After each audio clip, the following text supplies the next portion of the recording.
진보 모두를 넘어선 외국인 노동자 문제. 본문 낭독하겠습니다. 연도별 외국인 근로자 비율의 증가는 2005년 5.13%에서 2010년 19.46%, 2011년 20%로 2016년 6월 기준 전체 인구의 3.9%인 200만 명을 돌파했다. 2007년 100만 명을 넘어선 이래 9년 만으로 연평균 8%씩 증가한 것을 고려할 때 2021년 국내 체류 외국인이 300만 명을 넘어서 전체 인구의 5.82%가 될 것으로 예상된다. 이는 경제협력개발기구 OECD 평균 5.7%를 웃도는 수치다. 인구 1억 3천의 일본의 불법 체류자는 6만 명 수준인데 비해 인구 5천만 명인 한국의 경우 22만 명에 이른다. 인구 대비 8배에 이른다.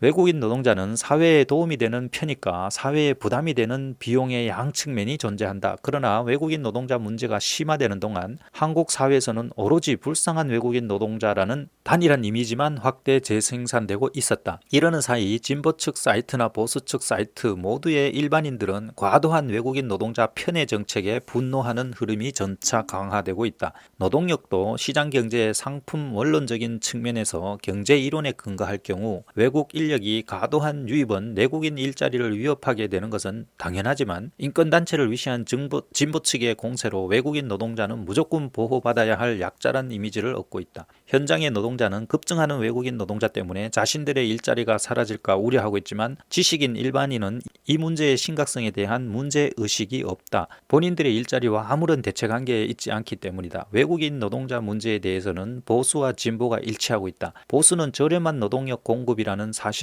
우선시하고 진보는 특유의 국제주의적 원정주의 때문에 그러하다. 좌우 기득권의 외국인 노동자에 대한 편향 때문에 대중들은 오히려 외국인 노동자에 대한 반감을 키워나가고 있다. 이것이 트럼프 현상의 배경이다. 얼마 전 지식인 출신 지인과 만났다. 지인은 고학력자였으나 중년 남성으로 막노동을 하고 있다. 몇 년 만에 만난 지인은 건설업에 너무 많이 유입된 외국인 노동자 때문에 건설 노동자들의 설 자리가 현격히 줄어들고 있다고 말했다. 필자는 이 문제에 대해 자료조사를 거쳐 한 진보 언론에 외국인 노동자 문제에 대해서 기고했으나 제목은 이주 노동자 때문에 일자리가 없다고 였다. 제목만으로 본다면 이주 노동자 때문에 일자리가 준다는 이야기는 거짓이라는 이미지를 느끼게 하는 주장이다. 한국 지식인 사회에서 너무 과도하게 외국인 노동자에 대한 편향을 확인한 계기가 되었다. 2. 국가의 불법 체류자 단속은 수행되어야 하는가 중단되어야 하는가. 뉴질랜드는 상당히 진보적인 국가다. 1990년대 중반에는 수만 명이 모여 넬슨 만델라 석방을 외치고 한국의 노동자 탄압대 영사관 투쟁을 벌이기도 하는 나라다. 이런 기억을 가지고 있다. 10년 전 한 프랑스 프로그램을 보고 놀란 적이 있다. 국경 감시란 불법 체류자 단속 프로그램이 인기리에 방영되고 있었다. 한국 진보 언론의 불법 체류자 단속에 대한 부정적 묘사에 익숙하던 사람에게 적응하기 어려운 화두였다.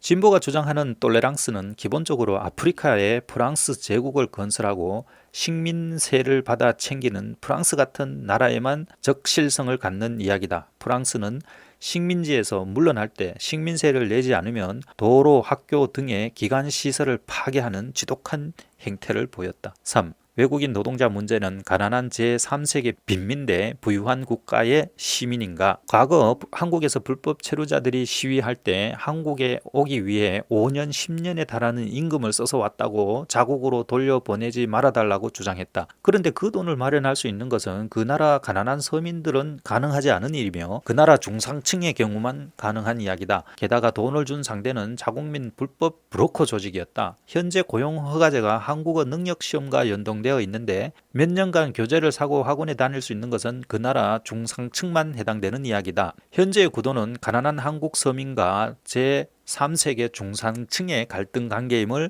직시해야 한다. 국가가 돌보아야 하는 서민은 어느 계층일까? 저임금 단순 노동자가 진보가 돌보아야 할 진짜 하층 노동계급이지만 한국 진보는 이들을 외면한다.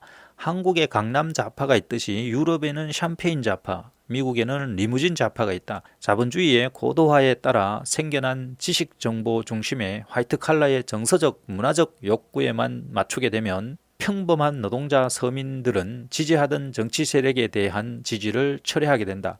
금융자본과 미디어 자본의 지지를 받는 진보 후보인 클린턴은 철저히 기득권을 대표하는 인물로 대중에게 보였다. 한국 역시 상층 조직 노동에 대한 과도한 편향과 지식인 중심의 아젠다가 일반 서민의 삶과 괴리되어 있다. 자국 임금과 비교했을 때 한국에서 외국인 노동자들이 받는 임금은 방글라시 근로자는 11.2배, 인도네시아는 10.5배, 네팔은 10배, 등 최고 11.2배에서 최저 3.4배까지 평균 6.4배의 임금을 많이 받을 수 있는 것으로 조사된다. 2013년 조사입니다. 외국인 노동자가 한국에서 받는 기회와 편익은 한국인 노동자의 기회와 편익에 대한 침해와 연동되어 있는 것이다. 국가는 악인가? 미등록 노동자, 이주 노동자란 개념은 국가는 선보다 악에 가깝다는 선입견을 가지고서만 나올 수 있는 개념이다. 나폴레옹의 유럽 정복 전쟁 이후에서야 제대로 된 민족국가, 국민국가가 형성되고 국가가 출현하자 말자 제국주의로 돌아선 경험을 가진 서구에서 국가나 민족은 은근히 선하지 않은 존재라는 편견이 깔려있다. 서구에서 음모론 영화가 그만큼 많다는 것은 그만큼 국가의 부정적 정서가 보편화되어 있음을 보여주고 있다. 한국은 천년의 민족가 단위를 형성해 온 역사와 전통이 있다. 중앙 집중이라는 문제도 생기기도 하지만 국가 단위의 효율적 행정만이 서민들의 안정적 삶을 담보할 수 있다. 미등록 노동자, 이주 노동자 개념은 민족의 기반을 둔 국가 단위에서는 나올 수 없는 개념이다. 소속 국가를 부정하는 이 개념들이 지속되면 국가는 문제 해결의 단위가 되기 어렵다. 이 개념은 국가의 개입을 원천적으로 부정하는 개념이기 때문이다. 한국인이 이를 안 해서일까? 불법 체류자가 일단 합법화되면 한국은 국제적 타깃이 될 수 있다. 호주가 일단 불법 체류자를 합법화하자 더욱 많은 사람이 모여들었다. 사람들이 인식하지 못하는 사실은 외국인 노동자도 일단 내국인으로서 살아가게 되면 현재의 생활 방식에 만족하지 못하게 된다는 것이다. 외국인이 그나마 영세 중소기업의 작업 조건에 만족하는 것은 환율 차이 때문이다. 이들이 한국에서 가정을 꾸리고 계속 살아간다면 그냥 한국의 빈곤층이 되는 것이다. 이런 의미에서 한국인은 배가 불러서 일을 안 한다는 것은 거짓에 가까운 말이다. 생산성은 혁신에 대한 필요성이 있을 때 발생한다. 저임 노동력이란 생산 요소가 견고하게 공급되면 혁신 대신 인건비에 의존하는 좀비 기업만 유지될 수 있다. 좀비 기업의 열악한 환경은 내국인의 경우 더욱 기피하게 만들었다. 영세 중소기업이 일단 일을 할 만한 장소로 만드는 것이 무엇보다 중요하다. 그러니까 제가